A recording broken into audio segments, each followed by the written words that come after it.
Have you ever wondered why the main god of the Slavs acts like that toxic neighbor with a jackhammer who has an endless renovation project going on up in the heavens?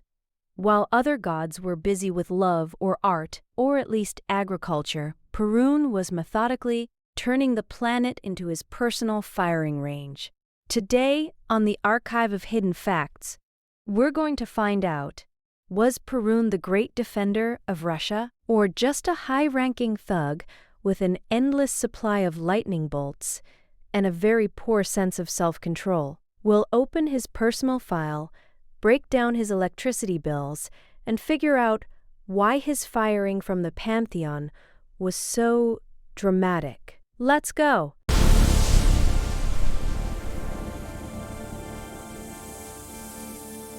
If ancient Rus had LinkedIn, Perun's profile would look maximally pretentious. CEO of Thunder and Lightning, expert in punitive operations, brand ambassador of Oak Groves, and head of security at the company Slavic Pantheon. Let's start with the facts. The name Perun comes from the Proto-Indo-European root per, which literally means to strike or to smite.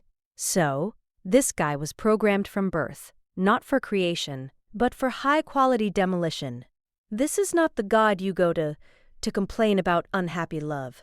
You go to him when you need your neighbor's barn to burn down, or when you want the enemy army to suddenly decide that staying home would be much safer. In 980 CE, Prince Vladimir decided to conduct a rebranding of the state ideology. He carried out the first PR campaign in Russian history. He installed a gigantic idol of Perun in Kiev.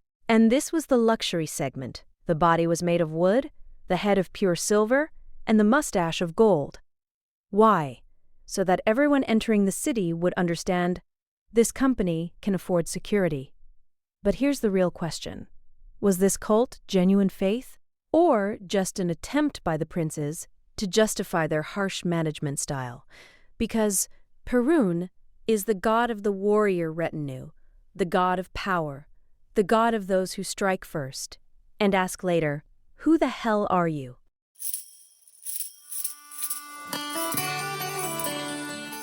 Let's be honest, throwing lightning bolts, that's extremely inefficient. It's a huge waste of energy, a ton of noise, and zero precision.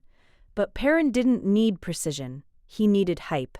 Lightning is the perfect tool to remind everyone who the daddy is around here. Scientists, the ones in glasses with old maps, say that for ancient people, lightning was heavenly fire, cleansing the earth of filth. But here at the archive, we understand the true reason. Perun simply loved attention. When you throw a lightning bolt, everyone hears you within a 50-kilometer radius.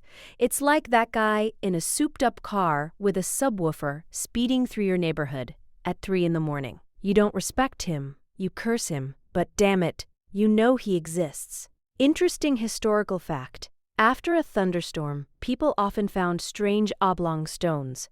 The Slavs called them thunder arrows, or the devil's fingers. They believed these were physical projectiles that Perun used to pin evil forces to the ground.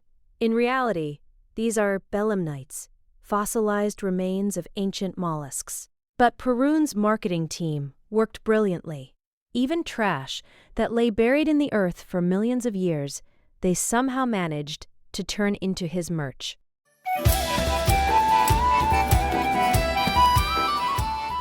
Every cool boss needs a worthy hater. In comics, it's Batman and the Joker. In Slavic mythology, it's Perun and Veles. If Perun was the strong man in an expensive suit, then Veles is the typical gray cardinal, a hipster and a crypto investor of that time. Veles was in charge of money, cattle, magic, and the underworld. The core myth of the Slavs revolves around this. Veles stole something from Perun. In different versions, it was cows, or the boss's wife, or the password to the divine cloud storage. And that's when the action begins. Perun chases Veles across the sky, hurling lightning bolts, while Veles, like a true IT guy, hides. Perun's strategy? Brute force. Strike everything from above. until you finally hit something. Veles' strategy? Stealth. He turns into a cow, a tree, hides under a rock, or behind people's backs. And this is where the superstition comes from, that you shouldn't stand under a tree during a thunderstorm. Modern science says physics, conductivity, grounding. The ancient Slav said, "Idiot, get away from the oak." Perun is about to strike Veles, who's hiding in there, and you'll get hit by a ricochet. This wasn't physics, this was safety protocol for watching a boxing match without a protective net.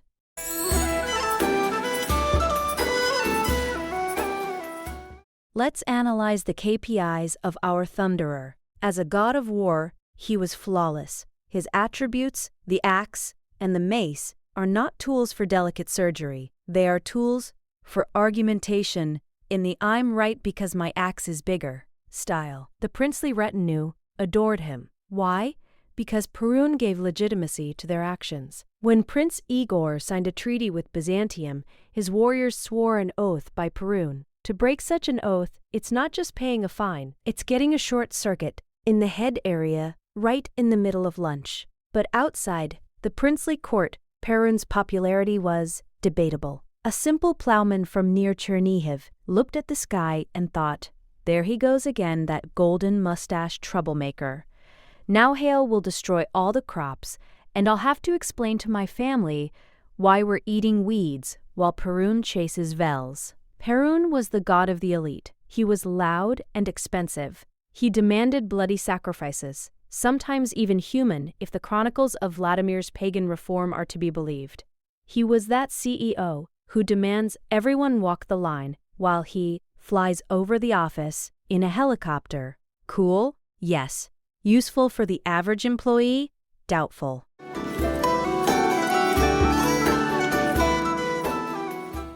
In 1988 CE, the board of directors at the company Kievan Rus changed. Christianity arrived, and the old top management, in the form of Perun, became not just unnecessary, but a toxic asset. The process of firing Perun is a ready-made script for a dramatic film. His idol, the same one with the silver head, was tied to horses' tails and dragged through the entire city along the Borachiv Trail. 12 men walked behind him and beat the idol with sticks, not because the wood could feel anything, but to show the people, "Look, your boss is just a log, and he cannot strike back." They threw him into the Dnipro River, and Prince Vladimir gave clear instructions. If he drifts to the shore, push him further away until he passes the rapids. This was the harshest deportation in history. But Perun wouldn't be Perun if he left just like that. Legend says, as the current carried him away, he threw his mace onto the bank and shouted, "With this, remember me." And supposedly, for several centuries afterward, the boys of Novgorod held ritual fights on the bridge, precisely in honor of this farewell gift.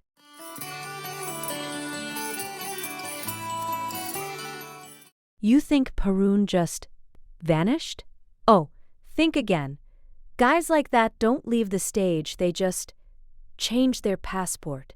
In the mind of the Slavic people, the Thunderer went through a little plastic surgery and turned into Elijah the prophet. Just look at Elijah. He rides a fiery chariot. He rumbles across the sky. He hurls lightning at the devil, who looks suspiciously like Veles.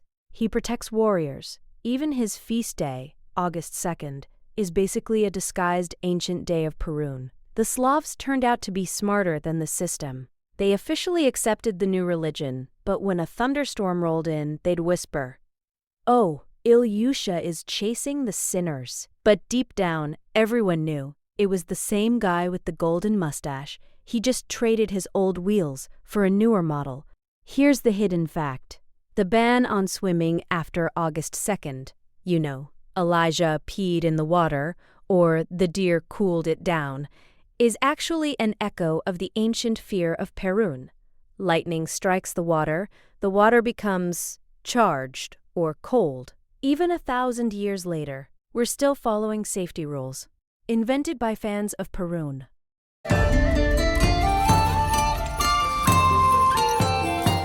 So, who really was Perun in the Archive of Hidden Facts?